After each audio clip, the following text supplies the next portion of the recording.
Ասենք եթե ունենում եք ինչ-որ խնդիրներ, այդ խնդիրները լուծում եք շուտ, ասենք եթե նեղացել եք իրարից, շուտ եք իրար ներում, թե տալիս եք ժամանակ, առանձնանում եք։ Մեր մեջին նեղած կոտը Ռիփսիմենը։ Պատմի, թե ինչքան նեղած կոտ ես դու։ Ես նեղած կոտ եմ եւ մի շատ վատ բնավորություն ունեմ, որ այդպես նեղանում եմ ու չեմ անում առաջի քայլը երբեք, բայց Գրիգորը շատ լավ մարդ է եւ շատ արագ, ինքը մոռանում է ինչ խոսակցությունն է, շատ արագ է մոռանում ու ես այդպես կարող եմ օրերով այդպես իմ մեջ պահեմ այդ նեղած կոտությունը, ասած շատ վատ բնավորություն է, բայց ասա։ Ես 5 րոպեից մաքսիմում մոռանում եմ, թե ինչա տեղի ունեցել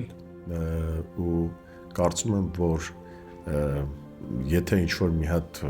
խոսակցություն ա լինում կամ կոնֆլիկտ ա լինում,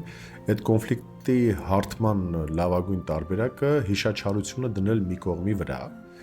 եւ հասկանալ, որ եթե կա խնդիր, ուրեմն կա նաեւ լուծում։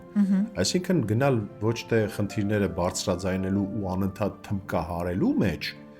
այլ լուծումներ գտնելու հետևից գնալն է շատ կարևոր։ Բայց Մարաջան ասա, որ կանայք ավելի նեղած կոտ են։ Դա մենակ ես չեմ։ Բան, հա, ինչ որ միտեղ կա տենց բան, բայց օրինակ ես կասեի, ես Գրիգորի նման եմ, ես չեմ կարողանամ նեղանամ, իմ նեղանալը մաքսիմում 2 րոպե է տևում։ Որ նեղանում եմ, մտնում եմ ասում, «Էս ինչ հոտ է գալիս», ոնց որ մեկը ոնց որ փտել է։ Հա, չէ, իրականում շատ կարևոր է, որպեսզի միմյանց ներողամիտ լինել, նույնիսկ եթե ինչ-որ մի հատ բան ա եղել, որ խնդիր ա եղել, այդ խնդիրը պետքա արագ լուծել, գտնել լուծումը եւ լուծել։ Կարծում եմ դա հարաբերությունների կառուցման մեջ շատ կարևոր կետ է։ Կոմունիկացիան։ Ինձ թվում է ես վերջում Արայի հետ կզրուցեմ, հոգեբանա, ամեն դեպքում ես խորհուրդ կտա ինչ անեմ, որ հաղթահարեմ։ Հաղթահարի։ 18 տարի նեղանում։ Ձեզ ինձ թվում է հոգեբանի կարիք դուք չունեք, դուք կարող եք բոլոր ընտանիքներին լիքը հոգեբանական աջակցություն տաք, ինձ թվում է ձեր պարագայում,